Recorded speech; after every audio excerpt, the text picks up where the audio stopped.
Hello everyone, and welcome back to my channel. I am Anthony Gamer, and I am Humphrey the Wolf. Today we're going to be discussing VCR games.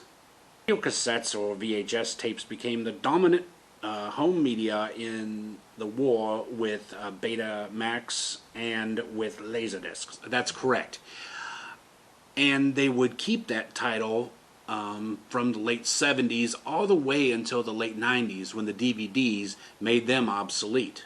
Although Laserdiscs did not win the war with VCRs, they were around for several years. Not only were these video discs made for movies, but education used them as well. Textbook companies would use them for extra features for learning. That's correct. And of course, if you watched a previous video of mine, you will see that they actually use Laserdiscs to make some video games. The most well-known, of course, is Dragon Slayer, which has become the second most ported game in gaming history. Of course, when you played Laserdisc games, you didn't actually play the games. In a manner of speaking, you were just expected to push the right button or move the joystick in the correct direction to further the story. Exactly. And with the success of Laserdisc games, gaming companies decided that, well, since video cassettes are the big form of media, maybe we can use them to make games of our own. And that's what we're going to discuss today. So are you ready? I'm ready when you are. All right then, so let's start our discussion on VCR games. And our first game for today is the Honeymooners VCR game. In this game, you are watching clips on the television and then you answer specific questions related to that clip. Let me give you a quick demonstration. Anthony, would you mind? Sure. So what you have here is the game itself. Now, the necessary parts of the game are playing pads. You see these right here. That's where you would write your stuff down in, but we'll explain that in a moment. Your scorebook, the video cassette itself, and then these cards. Now, how the game works is you will put the video cassette in the player, then each person will get their own play pad. You'll see then the cards will be placed on a table in front of both players, numerically high number first. You start the tape and you watch a short scene and then you stop the tape. When that happens, each player grabs their book, opens it up, and then they have 3 questions to do. One of the questions you unscramble a word or a series of words. Then you have 2 questions related to the clip that you just saw. When you complete your answer, you close the book and you grab a card. And player number 2 will grab their card when they finish. And then you will check your answers in this book. After you check your answers, however many questions you get right, you get points. Now, if you were the first one done and you got your answers correct, you get 6 bonus points. And with this one, you get 5. So it's not just getting the answers correct, but being the first one to get your answers correct and get the bonus points. After 5 rounds, whoever has the most points is the winner. Now, I'll let you know right away that these are not your typical Honeymooners episodes that many of us have seen. These are all from the lost episodes, so chances are good you're not going to remember the clips from your memory. To keep the game fresh and to help the players not be able to have to play the same scenes over and over again, thus giving them an advantage, every time the scene would end, you would stop the tape, and then next time you could start the tape again from where you left off. So now for the big question.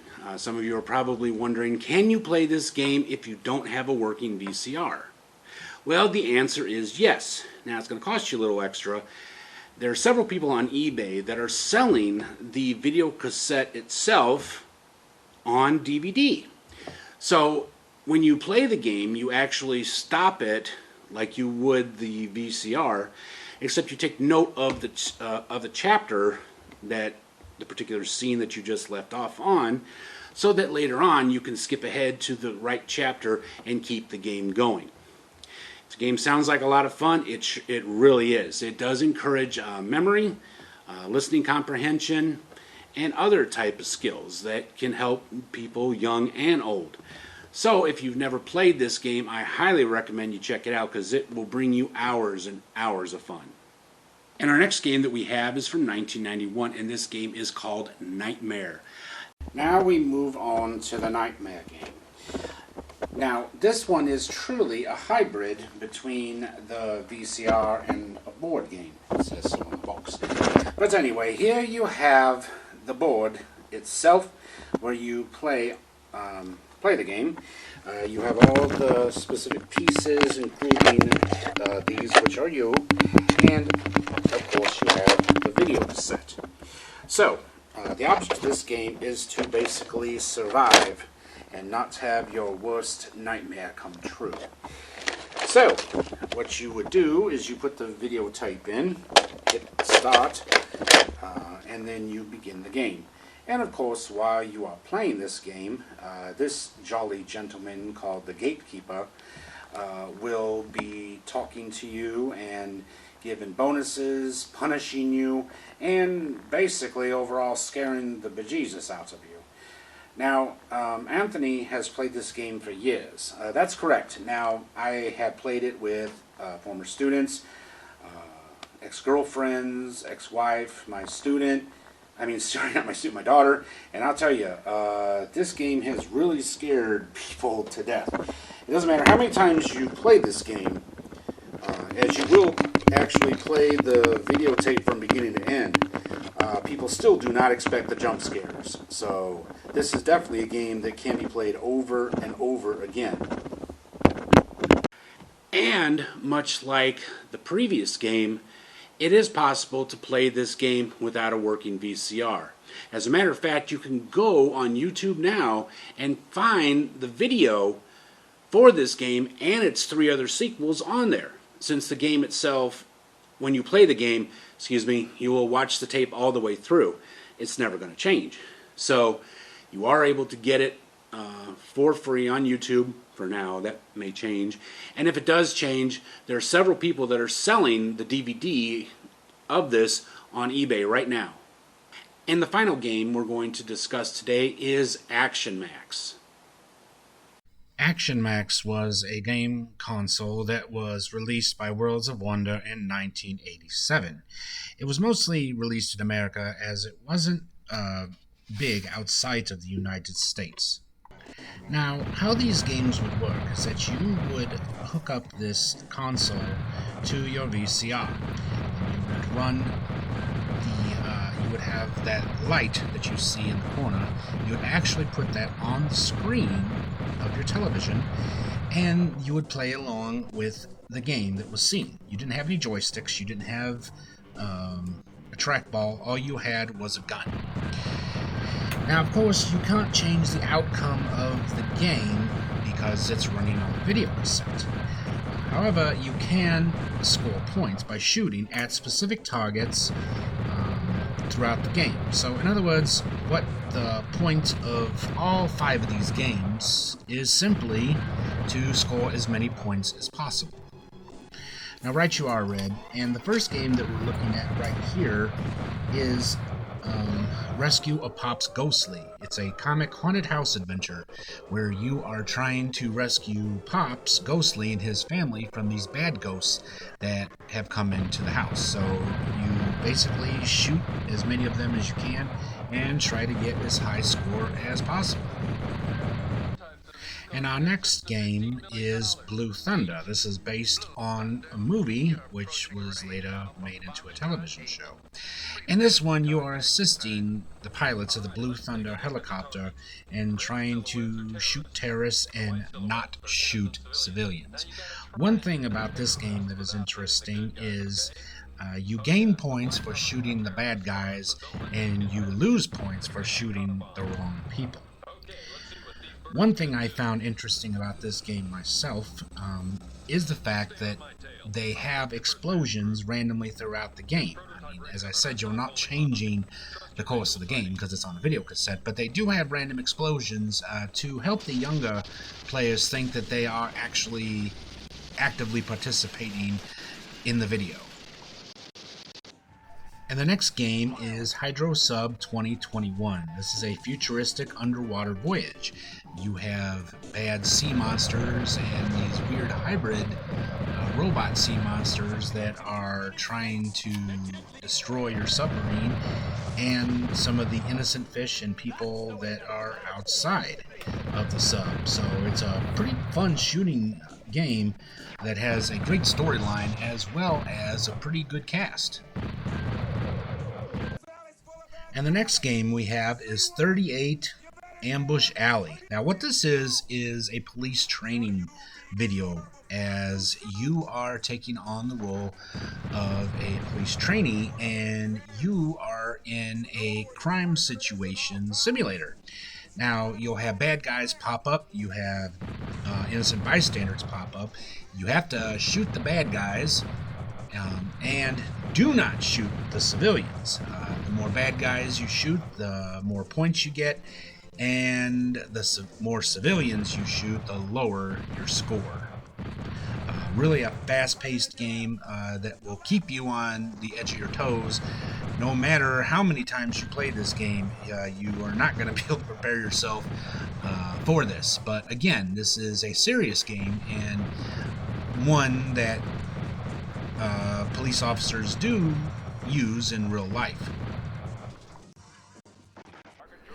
And our final game for today is Sonic Fury. This was actually the launch title, and it is an aerial combat game as you are flying these fighter jets and shooting down the enemy. Now, one interesting aspect I wanted to add is that this program is still available. You can find action. Well, it's not available, excuse me. I've seen it for sale places like eBay and stuff, and it's not that expensive. You can still play these games and use Action Max itself. However, you could actually play these games with Action Max on YouTube or on different formats, as you can find these videos at all kinds of places, so you don't necessarily have to have VCR in order to play this. Of course, as you can see, these games are really high action and a whole lot of fun. Back in the day when video games were all about points. But if you are not able to find this old console for sale, there is an emulator. It's called Singe 2, where you can get all of these games and some other Laserdisc games that didn't make it to Daphne. Had the system itself not been a failure, which is too bad actually, I agree. Had it not, they had plans to release 2 more games, both of them based on movies. The first being Platoon, and the second being Fright Night. Now, the ROM for Platoon has kinda sort of been released. All it is a very, very short preview. The one for Fright Night, I don't know if they even got past the planning stage or not. If you have any more information about these 2 prototypes, please let us know in the comments section below. Well, that brings us to the end of another exciting episode of Classic Gamer 74. I really hope you all enjoyed it. If you did, don't forget to give us a great big thumbs up. Subscribe if you haven't already. Don't forget to click that little bell icon down there so you'll be notified when I upload new episodes. And as a special request, I do really encourage interaction between the viewers and myself, but I'm going to ask, please refrain from using profanity in the comments section below, as whole families do watch this channel, and including children. So therefore, please, I ask you, have respect and keep the language clean in the comments below. Thank you very much. Well, until next time, I am Anthony Gamer, and I am Humphrey the Wolf, and we will see you all in the next episode. Until then, be strong, be safe, be happy, be healthy, and above all, take care of each other, be kind to each other, and stop hate of all kinds. That's right. Thank you very much. See you soon. Bye. Bye, everyone.